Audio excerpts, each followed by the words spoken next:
आज एक पोयम सुनाते हैं एक स्त्री की। एक जो गृहिणी है उसकी अभिलाषा क्या होती है। मुद्दतें हुई खुद से खुद की मुलाकात को, वक्त बीतता गया और वजूद मिटता गया। वक्त बीतता गया और वजूद मिटता गया। याद नहीं कब आखिरी बार खुद को देखा था। याद नहीं कब आखिरी बार खुद को देखा था। याद नहीं कब आखिरी बार खुद को सोचा था।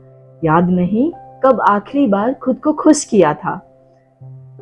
तुम्हारे साथ ढलती चली गई, खुद को और बन गई तुमसी। अपने आप को भूल ही गई और तुमने भी कब मेरे अस्तित्व को स्वीकार किया। अपने आप को जैसे भूल ही गई और तुमने भी कब मेरे अस्तित्व को स्वीकार किया। शुरू से आज तक बस नकारते आए हो। तुम्हारी खुशी जरूरी है, तुम्हारा सम्मान जरूरी है और सबसे ज्यादा तुम्हारा अहंकार जरूरी है। तुम्हारी इन जरूरतों में कहीं मैं शामिल ही नहीं। तुम्हारी इन जरूरतों में कहीं मैं शामिल ही नहीं। जबकि तुम्हारे बिना आज तक मैं खुद को स्वीकार ही नहीं कर पाई। क्या इतना मुश्किल है तुम्हारा मुझ में मिल जाना, कभी मेरा हो जाना। रिश्तों में थोड़ा झुकना तो जरूरी है, पर हर बार मैं ही क्यों। पुरुष होने का अर्थ यह तो नहीं, राम भी तो झुके थे सीता के लिए।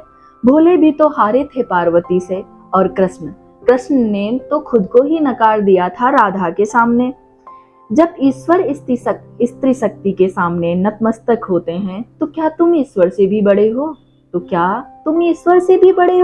एक बार कभी चीजों को मेरे नजरिए से देखो। कभी खुद को मुझसा करके देखो। यहाँ पे एक लाइन याद आ रही है, मैं कहना चाहूंगी कि वही पुरुष है जिसमें ममत्व है, जिसमें थोड़ा सा स्त्रीत्व है। थोड़ा थोड़ा हम दोनों ही झुकते हैं। तुम्हारा भी सम्मान बना रहे और मेरा भी आत्मसम्मान कम ना हो। रिश्तों की बस यही तो शर्तें हैं, जो समझ ले जीवन बस उसी का तो स्वर्ग है।